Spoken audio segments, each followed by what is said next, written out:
Hello বন্ধুরা, good morning. কেমন আছো সবাই? আশা করছি সবাই অনেক ভালো আছো।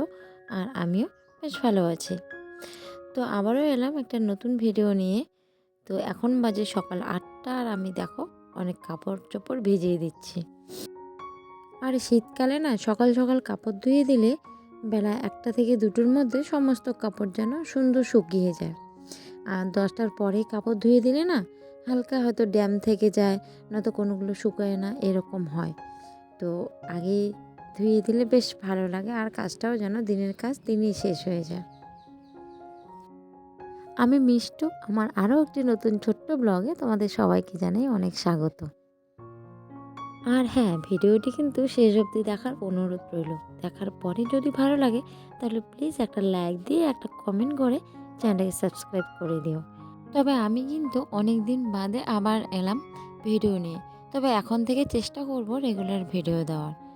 অনেক অসুবিধার কারণে ২ মাস ভিডিও দিতে পারিনি। তবে এখন থেকে আমি কিন্তু চেষ্টা করব রেগুলার ভিডিও দেওয়ার। তাও আবার সময়ের মধ্যে। অ্যাকচুয়ালি মাম্মামের পরীক্ষা ছিল আর সংসারে অনেক রকমের একটু অসুবিধে ছিল বলে আমি কন্টিনিউ ভিডিও দিতে পারিনি। তাই বন্ধই রেখেছিলাম। তবে এখন অনেকটাই ফ্রি আর এখন থেকে আমি রেগুলার ভিডিও দেব। প্লিজ সবাই পাশে থেকো আর আমার ভিডিওগুলো কন্টিনিউ দেখো সবাই। কাপড়গুলো সব ভিজিয়ে দেওয়ার পরে এই বাসনগুলো ধুয়ে নিচ্ছি। আসলে কালকে রাত্রে না একদমই বাসনগুলো ধুয়ে রাখতে পারিনি। আর এত ঠান্ডা লাগে কি বলি, আর কুয়াশাও প্রচণ্ড ছিল। তাই ভাবলাম না থাক, সকাল সকালেই বাসনটা ধুয়ে নিই। তবে আজকে সেরকম কোনো তাড়া নেই, বাড়িতেই আছে সবাই। তাই আজকে একটু লেট হলেও কোনো ব্যাপার না। আর মামামের স্কুল তো অফ চলছে। লোক হতে পারে ৩ থেকে ৪ জন, কিন্তু বাসন-কোসন ৩ থেকে ৪টা না, অনেক বেরিয়েছে দেখো।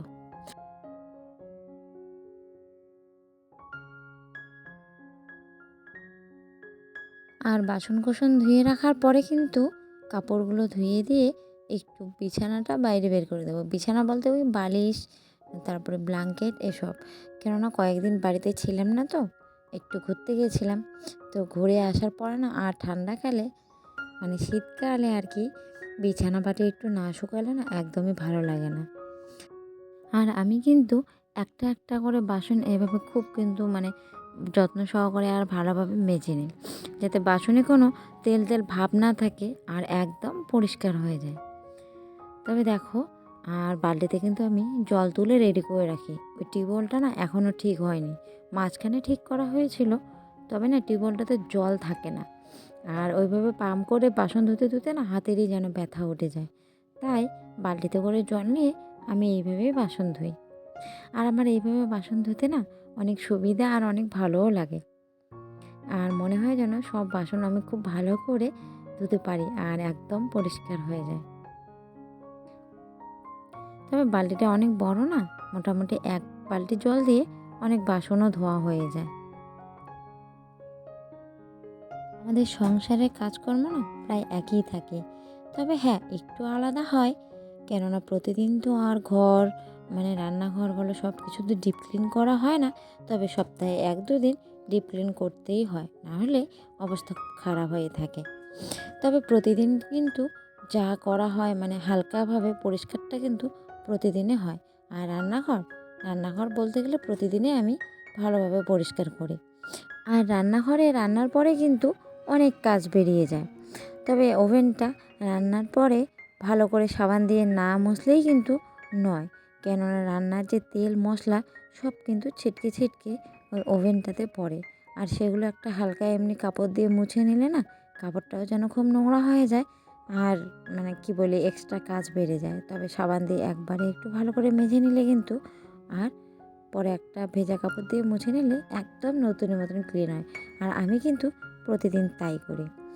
এদিকে দেখো, আমি বিছানার বালিশ টুকটাক যা জিনিস আছে সেগুলো শুকোতে দিয়েছি। বেশি কিছু বের করিনি, নাহলে না চাপটা একদিনে অনেক পড়ে যাবে।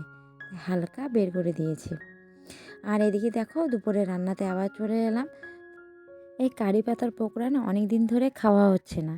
তবে গাছটা যেহেতু বাড়ির পেছনে, তবে নিরামিষের দিন করে পকোড়া খেতে ভালো লাগে। তবে আজকে কিন্তু নিরামিষ নয়, আজকে আমিষ। খুব খেতে ইচ্ছা করছিলো, তাই বাড়ির পেছন থেকে কারি পাতা তুলে নিয়ে এসে পকোড়াটাই আগে বানালাম। আর সাথে এই যে দেখো গুঁড়া মাছ সকালবেলা নেওয়া হয়েছে। তো এই গুঁড়া মাছটা আমি কিন্তু আজকে একটু অন্যভাবে বানাবো। প্রতিদিনে তো হয়তো সর্ষে বাটা বা আলু বেগুন দিয়ে সবজি করা হয়, নয়তো ভাজা। আর আজকে একটু অন্যরকম বানাবো, জানি না কেন অন্যরকম খেতে খুব ইচ্ছে করছে। তবে মাঝে মাঝে একটু অন্যরকম রান্না করেও টেস্ট করা দরকার আমার মনে হয়। আজকে শুধু দেখো পেঁয়াজ লঙ্কা দিয়ে আর মাছটা ভেজে নেব, হালকা একটু হলুদ লবণ, কোনো মশলা দেব না। দেখো সুন্দর ভাজা হয়ে গেছে। এখন একটু জল দিয়ে নিব, তাহলে কী হবে বলো তো, পেঁয়াজটা যে নরম হয়ে আসবে, আর সাথে মাছটা দেব, মাছটাও সুন্দর একটা নরম ভাব চলে আসবে।